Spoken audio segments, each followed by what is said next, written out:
क्रमांक 16 मधून तुम्ही उमेदवार आहे, काय बोलणार? नमस्कार, जय भीम. मी सुनील कवाडे, प्रभाग 16 क्रमांक अ मधून नागपूर महानगरपालिका निवडणूक लढत आहे.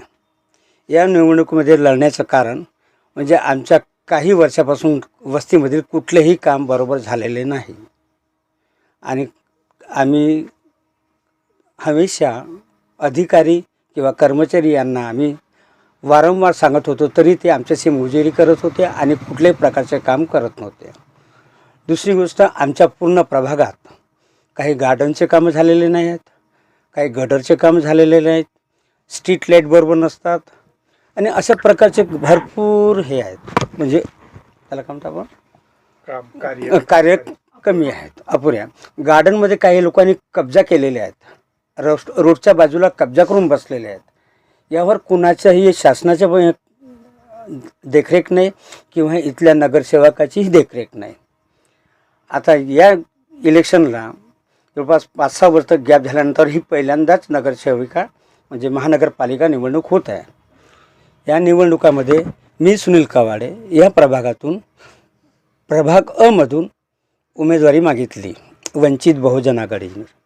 वंचित बहुजन आघाडीने मला एक चांगला कार्यकर्ता म्हणून त्यांनी मला तिकीट दिली आणि मी इथलं कार्य करण्यास तयार आहे. नागरिकांचंही असं मत आहे की कवाडे तुम्ही उभे राहा, आम्ही तुम्हाला सहकार्य करतो, म्हणून मी इथे उभं राहिलेलो आहे. आणि भरपूर काही काम आहे, कॉर्पोरेशनचे भरपूर काही काम आहेत, अडथळे भरपूर झालेले आहेत, कामं लगेच बाकी आहेत. अशा या कामात मी सोडका देण्याचा विचार करेन.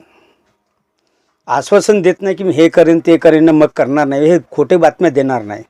जे काम मला पटते ते काम मी पूर्ण करेल आणि संपूर्ण जनतेचं काम करेल.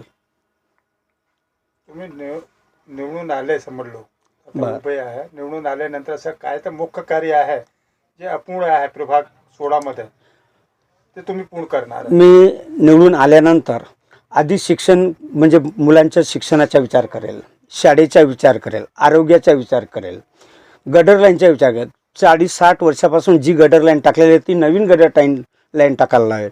ज्या लोकांच्या घरात पाणी गेलेलं आहे त्यांना अजूनही पैसे मिळालेले नाही आणि ज्या लोकांच्या घरी गेलेलं आहे त्यांनाही पैसे मिळाले आहेत. अशा लोकांच्या मी बिल काढेल, भ्रष्टाचार काढेल आणि ज्या लोकांना सहकार्य पाहिजे असेल ते लोकांना मी सहकार्य करेल. भरपूर काम आहे त्याच्यामध्ये. आता सांगता तर भरपूर मोठी लिस्ट होते, पण एवढं काही सांगता येत नाही.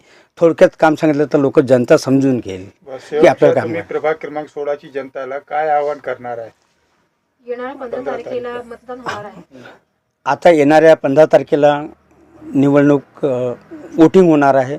सर्व जनतेने आपणास नम्र विनंती आहे की सगळ्यांनी आपल्या घरून निघायचं, मतदान करायचं आणि आवश्यक त्या ठिकाणी चांगला व्यक्तित्व पाहून त्यांना मतदान करायचं. आता व्यक्तित्व पाहून म्हणजे मी माझं चिन्ह आहे सिलेंडर या चिन्हावर ठप्पा मारा, म्हणजे तुम्हाला कळून येईल की हा व्यक्ती कसा आहे म्हणून. आतापर्यंत भरपूर झालेले आहेत. एकदा मला प्रसंग देऊन बघा, मी आपल्या प्रभागाचं वार्डाचं काम सुशिक्षित आणि सुरळीत घेऊन जाईल असं मी नम्र विनंती करतो.